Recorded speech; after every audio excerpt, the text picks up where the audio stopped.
And welcome back to Cup of Cheer. Wow, I cannot believe it's been another year since we last filmed, and I'm just so sluggish right now. Let me even see if that worked. Yeah, I think we covered all the ones we know. Howdy y'all, and welcome back to Cup of Cheer. So, I thought I would read to you The Night Before Christmas. And then talk to you about something that was a little interesting to me that I learned about it just a few weeks ago.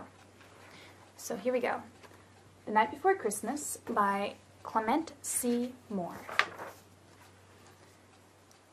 Now pardon me if I don't keep showing you the pictures though, please, because my arms are kind of done. And I started on the wrong page. There we go. 'Twas the night before Christmas when all through the house not a creature was stirring, not even a mouse, or my dog Lola. The stockings were hung by the chimney with care, in hopes that St. Nicholas soon would be there. The children were nestled all snug in their beds, while visions of sugar plums danced in their heads. And Mamma in her kerchief, and I in my cap, had just settled down for a long winter's nap.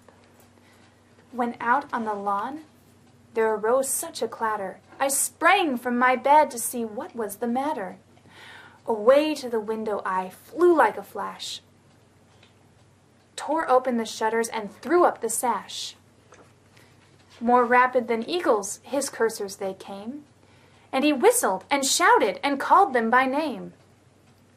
Now Dasher, now Dancer, now Prancer and Vixen, on Comet, on Cupid, on Donder and Blitzen. To the top of the porch, to the top of the wall, now dash away, dash away, dash away all. As dry leaves that before the wild hurricane fly, when they meet with an obstacle, mount in the sky, so up on the housetop the coursers they flew, with a sleigh full of toys and St. Nicholas too.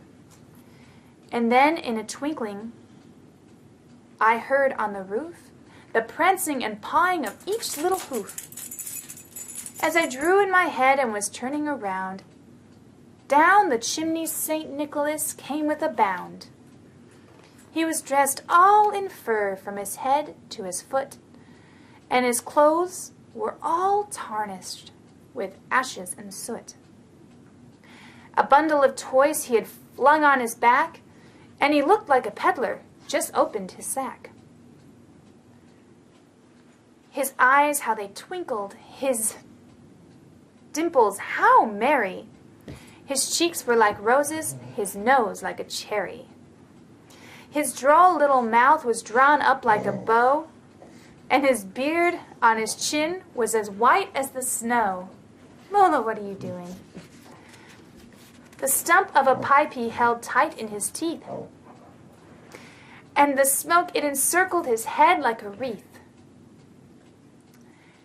He had a broad face and a little round belly that shook when he laughed like a bowl full of jelly.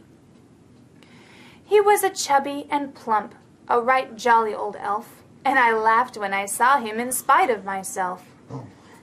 A wink of his eye and a twist of his head soon gave me to know I had nothing to dread. He spoke not a word, but went straight to his work, and filled all the stockings, then turned with a jerk, and laying his finger aside of his nose, and giving a nod, up the chimney he rose. He sprang to his sleigh, to his team gave a whistle, and away they all flew like the down of a thistle. But I heard him exclaim ere he drove out of sight, "Happy Christmas to all, and to all a good night." So, one thing that's always kind of caught me in this story is what is the down of a thistle? We don't exactly use some of these terms in modern English, I guess you could say. So I looked it up. For those of you as curious as I was, a thistle is a kind of flowery plant with a white cotton-like material inside, and it's basically kind of like a cuckoo clock. No. When you make a wish with that weed that I can't think of the name of off the top of my head, and you blow on it, and all of those little pieces go flying away. Well, this thistle plant has a very similar type of down material in it, and when the wind blows it, that down or cotton-like material gets dispersed, and it's called the down of a thistle. So there you go. My curiosity has been a little bit running crazy lately, and that was my little piece of Christmas curiosity that I hope you enjoyed as much as I did. Well, it's nearly Christmas, so I hope that you are all having a wonderful time with family and friends, and if you aren't, that someone may wrap you in their love this Christmas season. From me and mine to you and yours, I hope you have a very Merry Christmas and a cup of good cheer. We wish you a Merry Christmas, we wish you a Merry Christmas, we wish you a Merry Christmas and a Happy New Year. Good tidings we bring to you and your kin, good tidings for Christmas and a Happy New Year. Merry Christmas, everyone! Merry Christmas, sweet message. How do you say Merry Christmas? 就朋友们 All right. Feliz Navidad. Yeah, I think